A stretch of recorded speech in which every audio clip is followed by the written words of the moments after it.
somebody watching this who's a young entrepreneur actually not be rational and still be able to build a pretty good business? Because completely dreamy can also kill you. Yeah. The first thing is suspend judgment. Okay. अगर आप meeting में हैं, you are the entrepreneur. आप बात मत करो. Keep quiet. Let the others talk. Okay. Ask people, why do you think this is a good idea? Okay. This side of the room. This side of the room, ask them, why do you think this is a bad idea? Okay. Let them debate it. Okay. Let it play out, and finally you come on a consensus based, say, ये शायद कर सकते हैं और ये शायद नहीं कर सकते. Quite often what happens is the leader in the room expresses his opinion first. Then everybody keeps quiet. That is the easiest way to kill an idea. True. Okay. The other thing you could also do, since you asked this question, Raj, is to say, somebody has an idea. Somebody says, okay, this is not a good idea. Then what you can say is, okay, build on the idea. What do you think is wrong about it? What can make it better? Involve the whole group. Tell me what can be, how can we make this idea better? Okay. Somebody comes with an idea. Somebody will say, it's already been done by competition and they failed. They failed for other reasons. You have every right to succeed if you do it differently. So because somebody else failed is not a reason for you to kill an idea. Fair. So ये जो diversity of thinking है, आप उसको promote करना है. Don't be the only person in the room who talks. Fair. But what about Reliance of the world? That's a great question.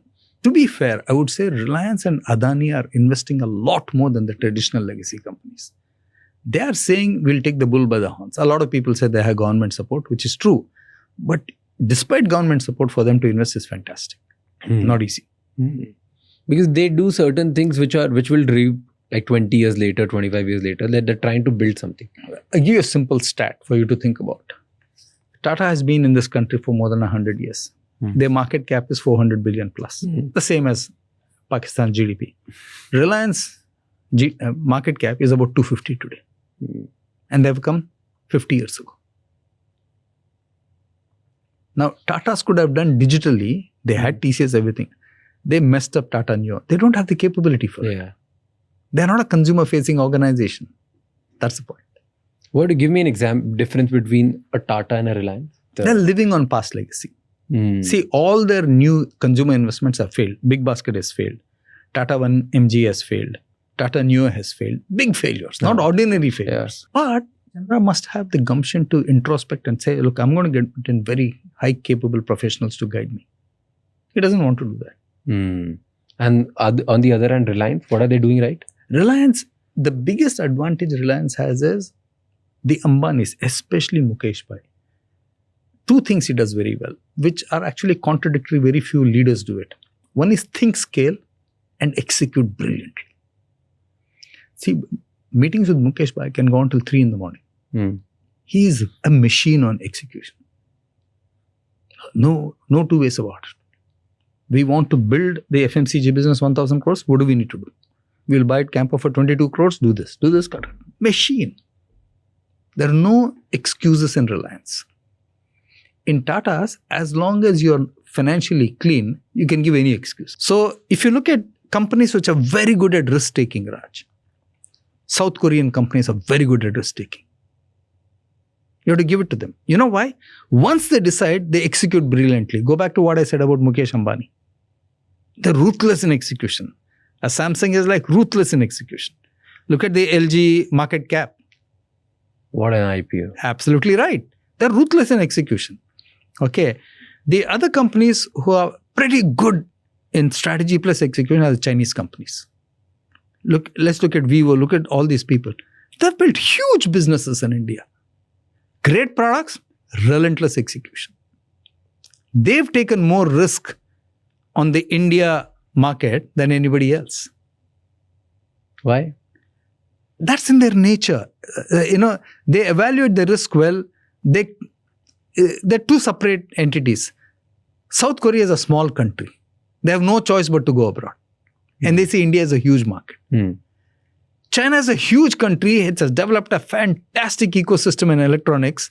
They want to dominate the world. They're saying, what good is this if we don't take it across the world? So two completely different reasons, but both very valid reasons.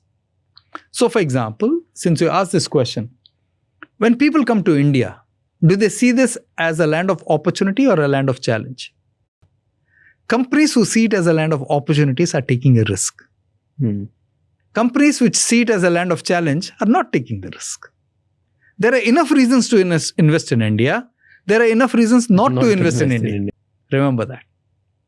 But this also ties back to the capital, right?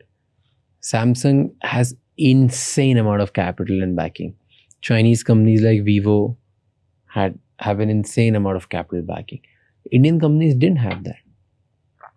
See, tell me an Indian phone maker who came with even 1/10 of the pocket which these guys have. So they didn't have any other choice but to trade. I disagree there. Okay? In fact, I have had this conversation. If you go back to 2009-10, there were at least 50 to 75 Indian brands which came in phones. What were they doing? वो China से Android phone खरीदते थे, brand name लगाते थे, बेचते थे. Okay. I met one of the Indian big brands at that point of time. And I told the owner, he spent 2 hours with me. I had just left Nokia and I was moving to PepsiCo. I told him, whatever you do, invest in R&D. You will not have this access to cheap R&D from China. They will come with their own phones into the market. It's a matter of time. I said, don't do R&D. ये company Russia में television कर रहे हैं. I said, forget all that. Focus on phones. Focus on form factor. Focus on innovation. Focus on services. He listened to me. एक कान से दूसरा कान से छोड़ दिया. Today that company doesn't exist. Which company? Micromax. Think about it. Micromax could have been the Samsung of India. They lost it because they were not focused. But aren't they really big now in terms of the... So they're not big in consumer market, but they're in industrial businesses thriving. They're not in mobile phones. Full stop. As simple as that. See, in mobile phones, if you do not hit 10 share, Raj, paisa nahi banta hai. No chance. They're not mobile phones, but then jo part manufacturing वगैरह में they've done well, right? They're but you really you had the market rooting for you. Consumers rooting for you. You had a consumer brand. And you had customer love as well. You had customer trust. Why should you lose it? Much like Nokia, we had all the trust. We went and chose Windows instead of Android. That's why we lost the market, not for any other reason. Wrong decision. Why do you think? Because the board and the CEO decided that, because people who were in the room told me that our people didn't feel that Google gave us enough bar for being a 32 share handset brand. So say it was a matter of egos. So since they didn't get enough bar, they said we'll go and do Windows. Microsoft ke saath. Yeah. Eventually Microsoft acquired also. No? Acquired and sold it also. Nokia's gone through all hell ever since 2013. Okay, but that's okay. But Microsoft acquired after the Windows, or did they? No, Microsoft acquired and with then Windows At that point of time, Nokia had Symbian, Series 40, Series 30. Then Nokia did Windows phones, didn't work. Nokia went and did Android. Then Microsoft said, we are Microsoft, why are you doing Android? Okay, then they sold the business. So it's a lot of confusion. Huh? Nokia can't. Nowhere. I still use a Nokia. Okay. I'm still loyal to it. Nowhere. I don't. If they catch the next wave, for example, if they're done fold, they had a chance. That chance at 5% share, not more. Or maybe the AI world must have. Will they ever be in the phone a 32, 38 share brand they were? The answer is no. Kabhi nahi hoga. Not possible at all. Kyun? Because they don't have. This business requires huge amount of R&D. When Nokia was a $40-50 billion corporation, we are one of the top 5 spenders in R&D. $5-6 billion. Not small money. You need to invest that. So you asked me an earlier question. Where do companies have deep pockets? Investing in R&D. Pharmaceutical companies have deep investment. Mobile phone companies have deep investment. Technology companies like chip providers have deep investment. There you need deep pockets. So वो नहीं है अभी Nokia के पास. So that's okay. They will be another average company. There were two companies which were really killing BlackBerry and Nokia, and both vanished. A very good example. Thank you for raising that. Let's take. You were talking earlier about how do you know consumer this thing, etc.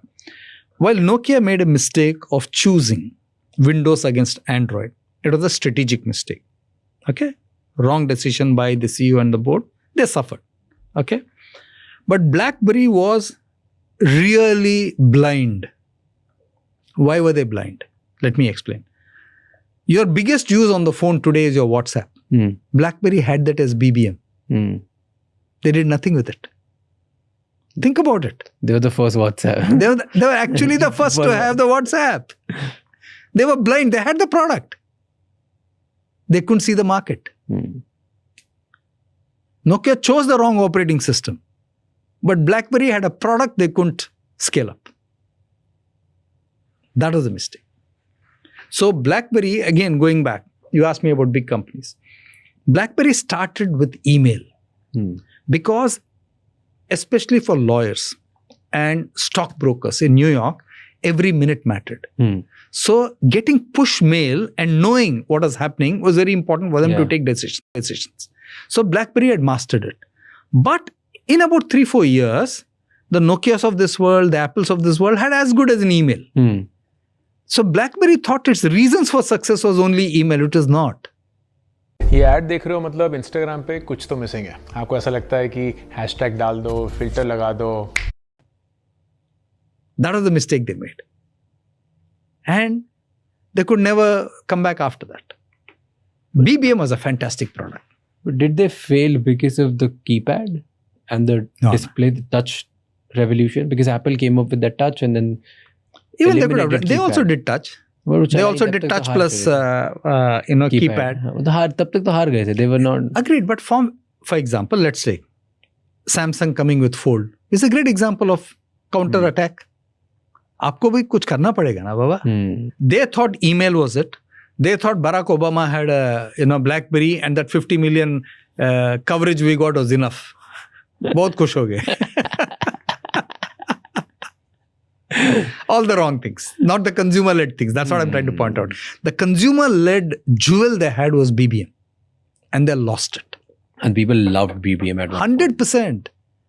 I cannot tell you in Saudi Arabia, etc. Girls would put BBM, code on their hand and show it to boys going by. Really? Absolutely. I've seen this with my own eyes. It was that popular because it was a great way to connect. Yeah. And it was a one-to-one connection. So it was the first sort of private social... Absolutely right. Segment. First kind of WhatsApp. Absolutely. But imagine if they had thought about how big can the social media idea be? What could we do behind it?